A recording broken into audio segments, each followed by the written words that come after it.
Hey everybody, welcome to this week's episode of the BILLYCAST. My name is Cooper Bebo. I'm an actor, writer, and producer of film, television, and video games. This series is going to explore questions I've been asked about how to get into video games, how to make video games, and hopefully even answer questions that I had when I was thinking about doing it, as well as everything that came up along the way developing my first game.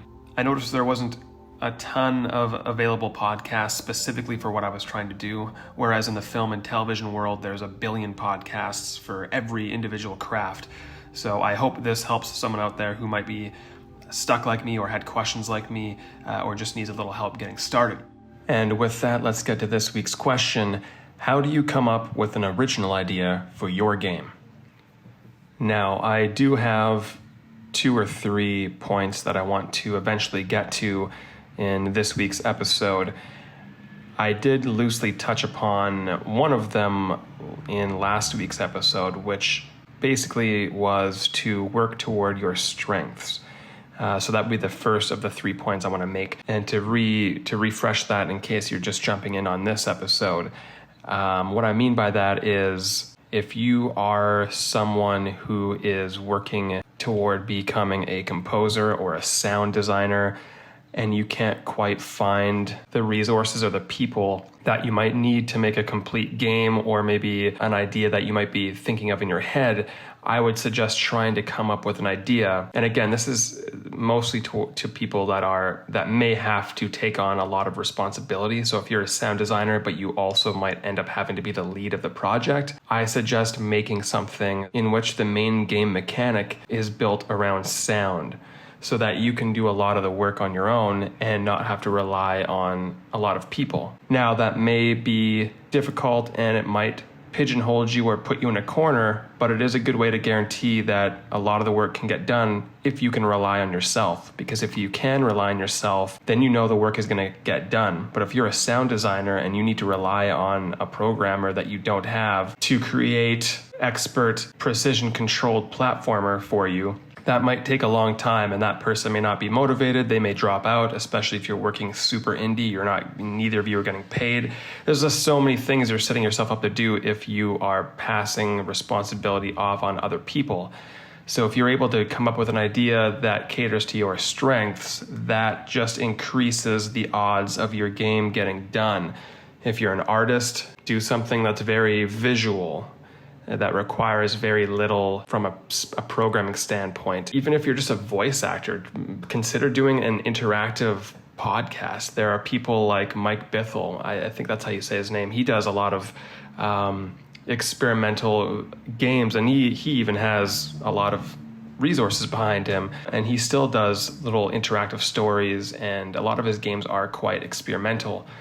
You could do kind of a choose your own adventure just using voices, and that would rely on very little programming depending on how you do it. If you are a programmer, then you sort of have a lot of choices available to you, but you might want to consider doing something very technical or basic so that you don't have to rely on getting a ton of background art, environmental art, assets, characters, animations, and all this stuff that makes a game look visually appealing. So you may want to make something like a puzzle game, or it's just something that's more technical. Again, going to Mike Bithell, he made one of his very first games, Thomas Was Alone, a very geometric-based game. There's just a lot of just shapes. So there are options available to you no matter what category that you fit in. And so I would say one of the first things to do in how to come up with an original idea for your game is, first off, consider your strengths and consider that point before you start going into thinking about ideas, because it may help you narrow down on the direction you might want to go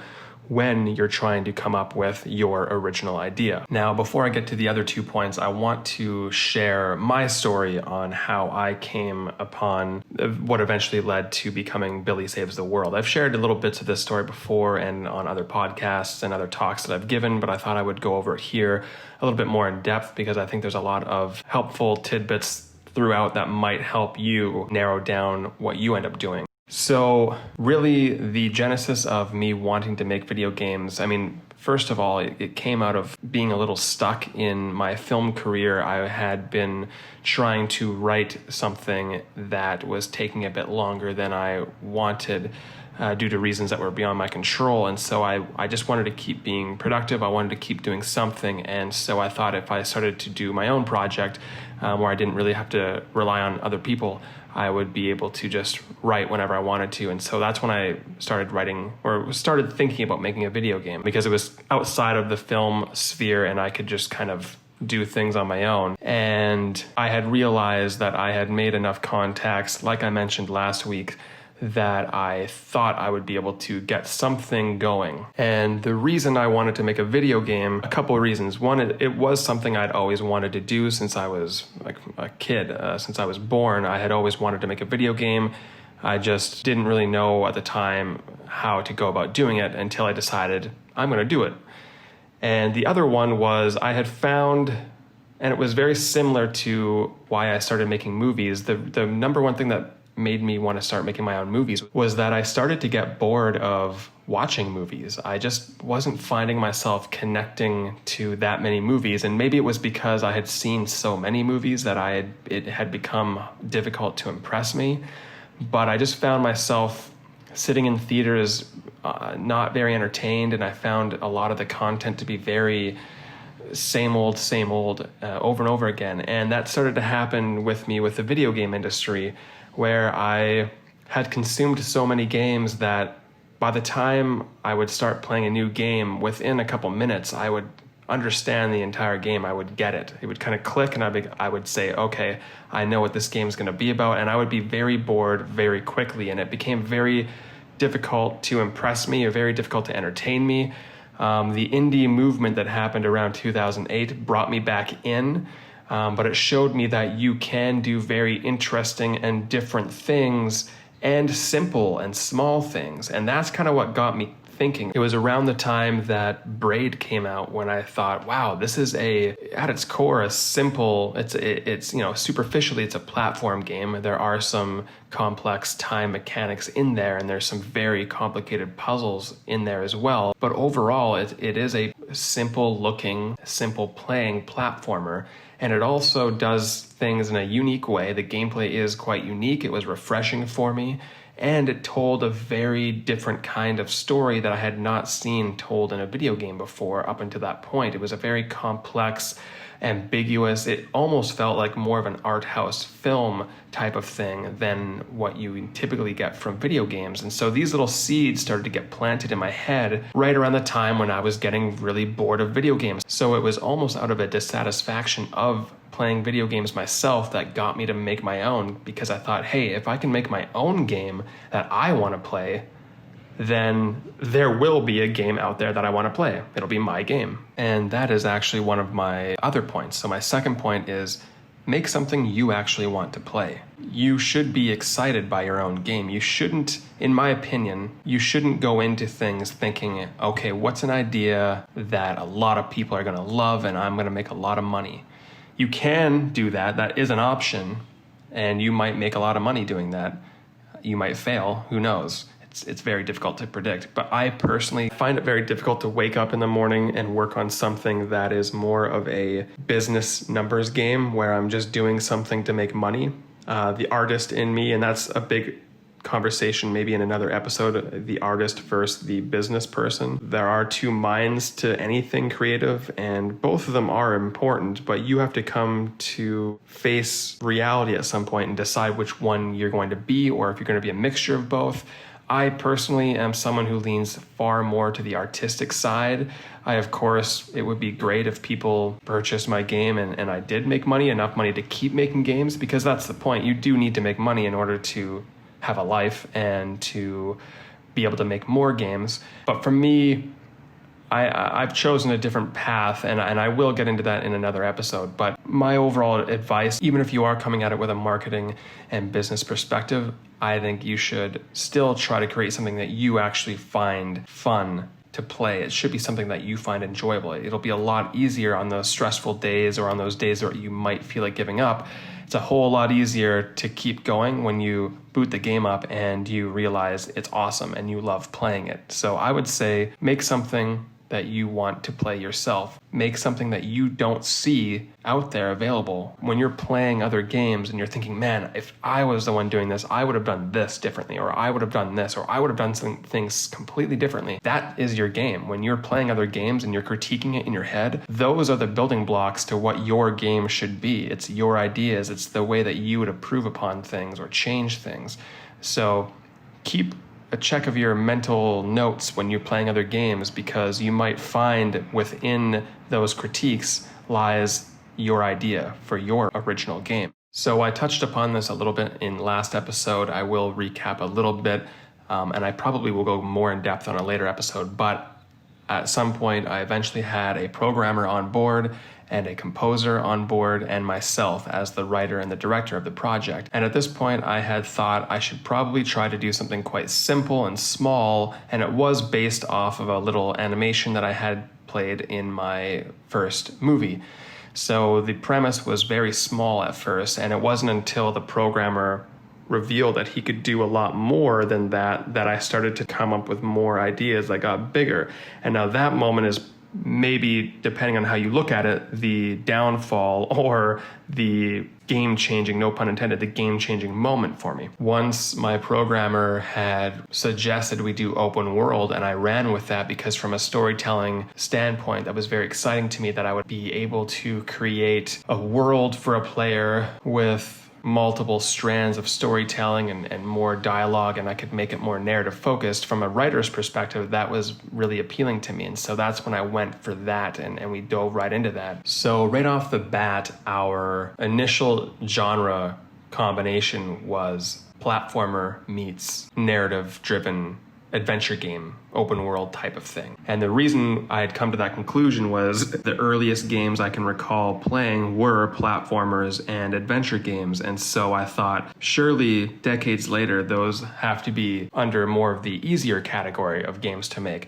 Apparently, I've read research, apparently adventure games and platformers are among the most difficult games that you can try to make. And unfortunately for me, I chose both of them and combined them. So technically, I chose the most difficult combination you could possibly choose, but I didn't know that at the time, and I don't even know if that's 100% true, to be honest, but hey, it's been a long time, it's been very difficult, so they're probably right. But those were my two favorite genres growing up, adventure games and platformers.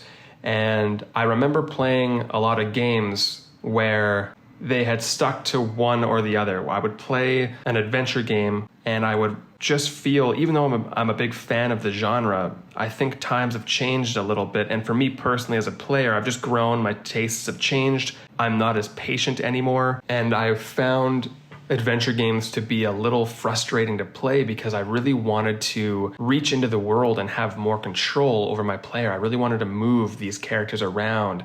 I was picturing games like Monkey Island where I so badly want to just control Guybrush around and move him around the screen like the later on games. And then on the flip side, there were platformers that I felt were so thin. There's only so many times you can take a mascot type character and throw them into a platform world and make it still appealing, because it's the same thing over and over again. Instead of collecting rings, you're collecting apples. Instead of collecting apples, you're collecting watermelons. Instead of watermelons, you're collecting mechanical gizmos and chips. Like, it doesn't matter what the thing is. You're kind of doing the same thing over and over again.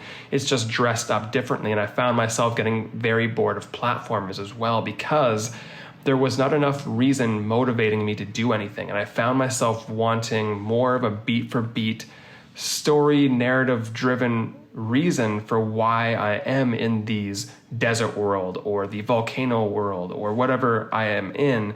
I wanted there to be a loose reason for why I'm there, and I wanted to have a direct reason or objective to what I was doing at any given time. And I found my mind would just wander and get bored because I've just done this so many times.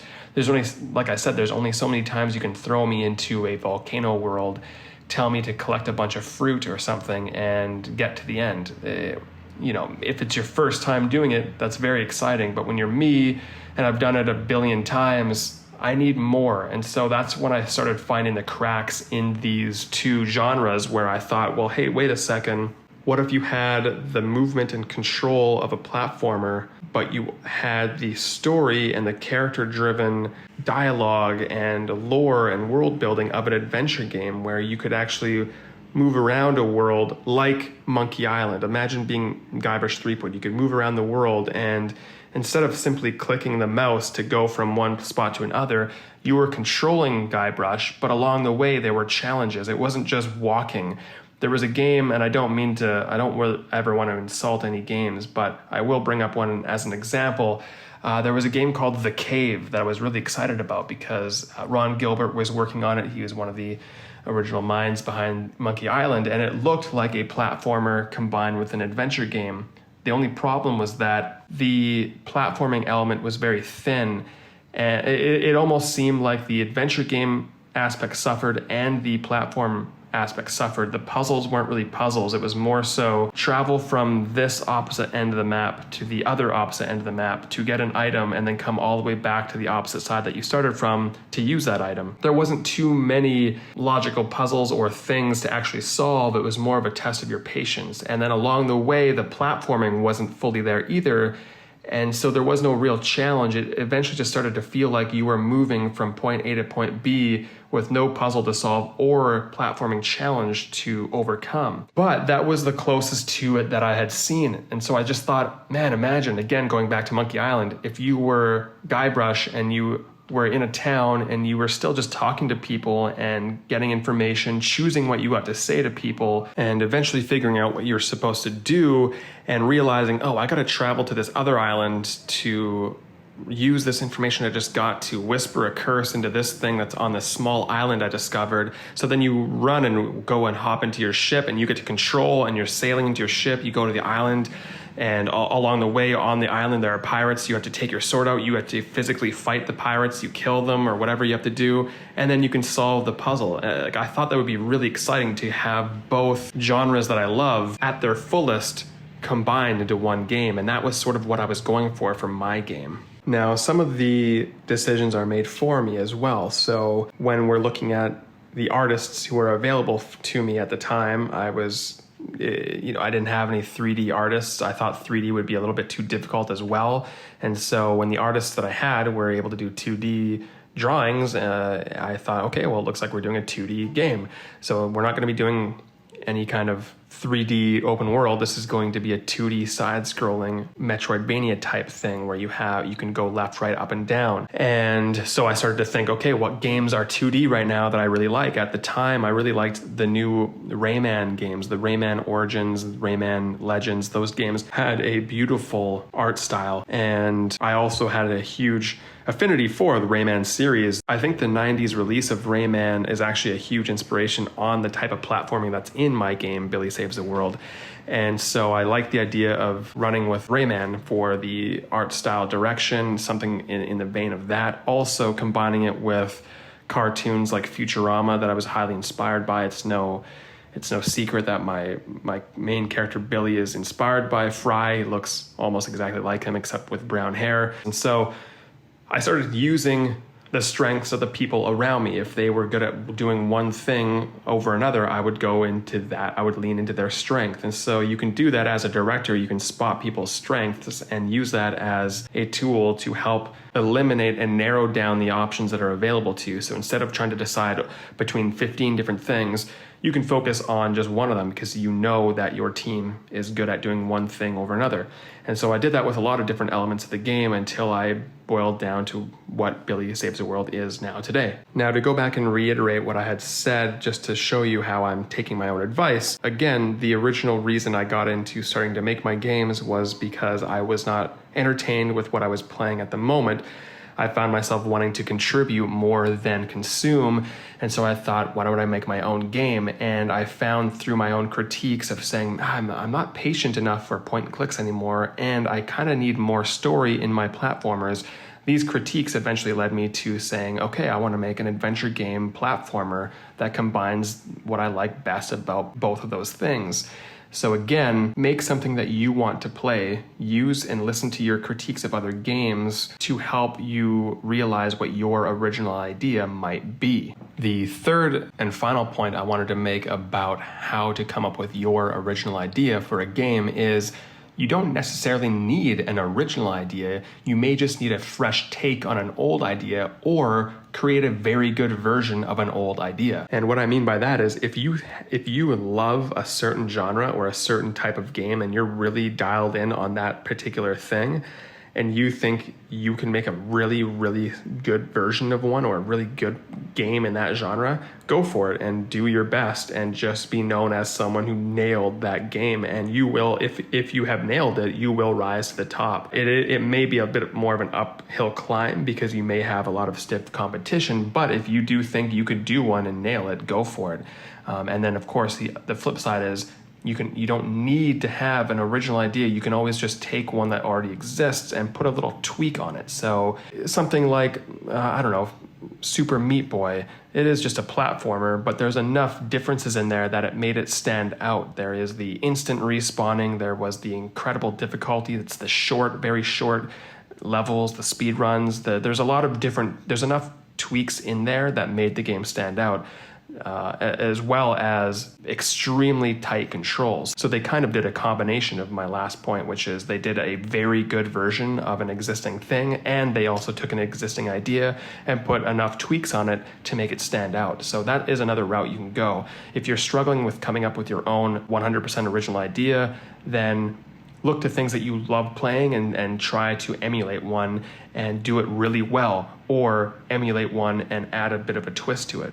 Is there other games like mine? I don't know. To be honest, I have no idea. I know there are similar games like mine, but I have yet to find one exactly like mine where it literally is an adventure game and a platformer in one game. Even the games that people tell me about, like Jenny LeClue or Lair of the Clockwork God, they aren't actually that similar to my game, because my game really does allow you to have the full experience of a platformer and also the full experience of an adventure game. And you can lean the entire gameplay experience to one or the other, or do a mixture. There's a lot of player choice there where you can, and the reason I did that was because I know a lot of times growing up, my dad would have these complaints, and then my friends would have these complaints as well, where they would play certain adventure games, but once they got stuck in a puzzle, they just gave up. They're like, I don't want to do this. Or sometimes they would play games similar to like an action adventure type of thing, but they really hated when they were forced to do let's say, for example, in Tomb Raider, when you're forced to do a block puzzle where you're pushing these blocks around. A lot of people like that. It mixes the gameplay up, but a lot of people hate that. They hate that you're forced to suddenly do a genre that you don't like. And so my idea to avoid that was, what if I offered people the choice where if they found a particular level in a platformer too difficult, they could kind of skip it or find another way around it, but it would involve solving a puzzle, using your mind, doing something like an adventure game. On the flip side, if you hated puzzles, if you just walked up to a character and you're like, I don't feel like going through all this dialogue, I don't feel like talking to this character, I don't like this puzzle, you can skip the puzzle, you can skip that and just jump into a level. So it really gives you a lot of choice so that you can always continue to making progress in the game, and you can do it in the way that you like. And that also offers a lot of replayability for people that love the game. If they want to go back and experience it again and have a different experience, there's lots of choices, lots of variety, and lots of things that you might not see. Some other helpful tips that I think are good to consider when trying to come up with your original game, or when you're starting to make your original idea come to life, is find subtle ways and small ways that you can add uniqueness to your game. For me, it was comedy. I've always had a comedic background.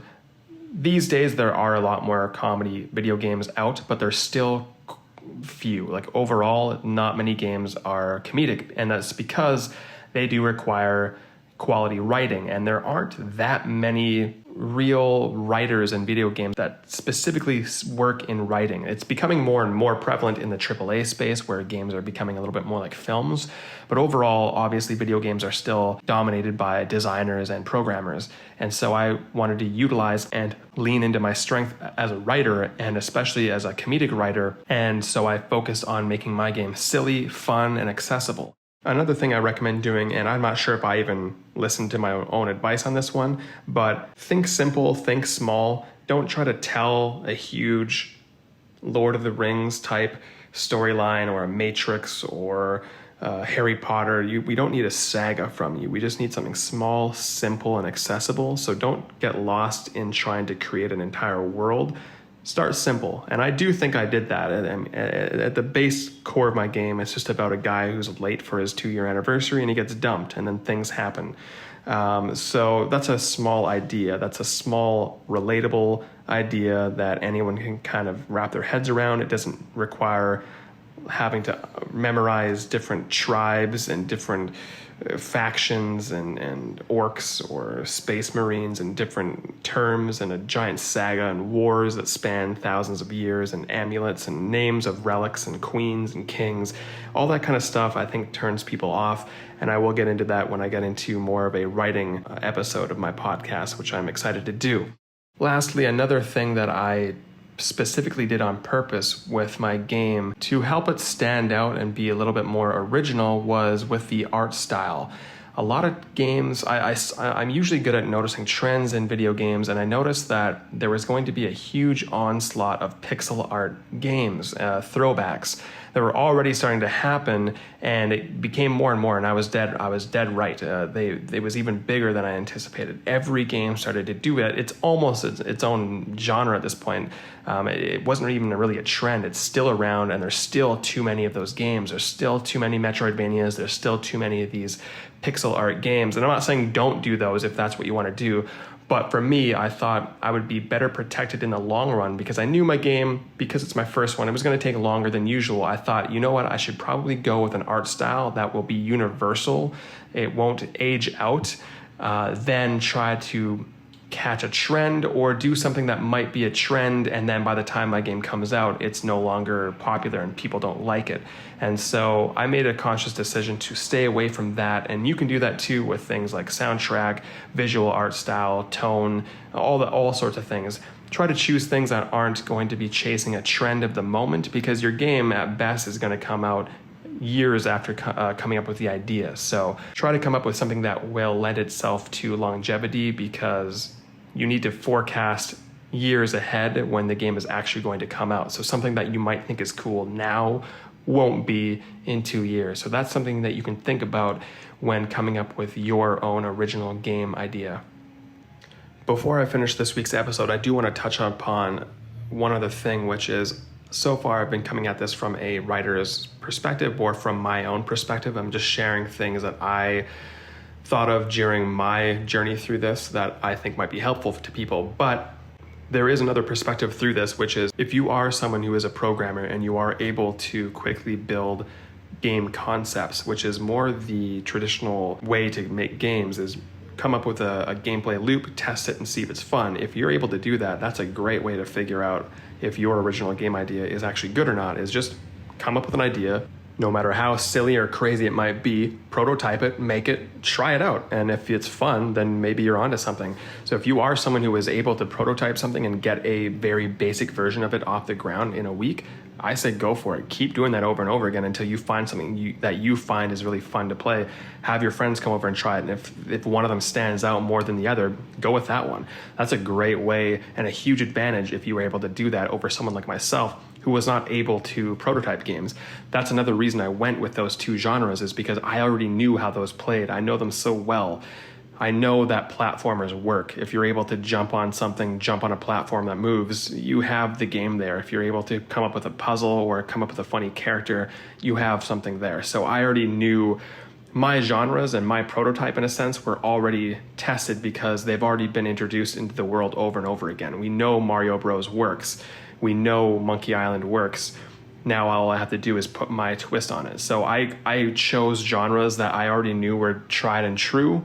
Whereas if you're a programmer and you have a bunch of prototypes and a bunch of ideas that you don't know if they work, and you can make them work using very basic prototypes, I say go with that, and that might help you come up with 30 ideas that you can then narrow down to which one you want to go with. And then before you know it, you have your original game idea. In the end, don't stress too much about this phase. I think it's more important to just start something than it is to stress about it, because a lot of times, like I said last week, you might find excuses to just stop or not go forward with it because you might be insecure or afraid. I say just start something regardless. That's the most important part about things, is not to let any excuses or walls build up in front of you. So just let it sit in your head for a while. When you're taking a shower, just let the gameplay ideas and story ideas stew around in your head. When you're out walking, if you're at work, whatever it is, just let these ideas stew around for a bit and just pick pieces of them until you form something that you think are interesting or original or just fun. Because at the end of it, if you think it's fun or you think it's silly or interesting, other people may as well. So I think the most important thing after saying all of this is keep all of this in mind that I've shared with you, but at the end of the day, just start making something. Hey everybody, thanks for listening to this week's episode. Hope you enjoyed it. Again, my hope is to be able to provide a little bit of insight for anyone who is thinking about making a game and to give you real, tangible advice that you can use and apply directly to your own personal journey through this. The most beneficial thing about this podcast is that I'm a regular person just like you. I had no ins, no helping hands. I didn't have a boatload of cash. So the things that I've faced are most likely the same things you're going to face. And the outcome that I have with my game is most likely the same outcome you will experience. I post new episodes every week on patreon.com/CooperBebo. So if you find these helpful and you want to show support, you can do that for just $1 a month. I do have an entire series planned that will take you through pre-production to post-production, but if you want to make sure I cover a specific topic or answer a personal question, that is available to patrons. But again, I do plan on being very thorough, so if you want to just catch these on YouTube or podcast services for free, you can do that. You'll most likely get the answers you're looking for. I appreciate every listener, no matter where they're listening from. Thanks again, and I'll see you next week.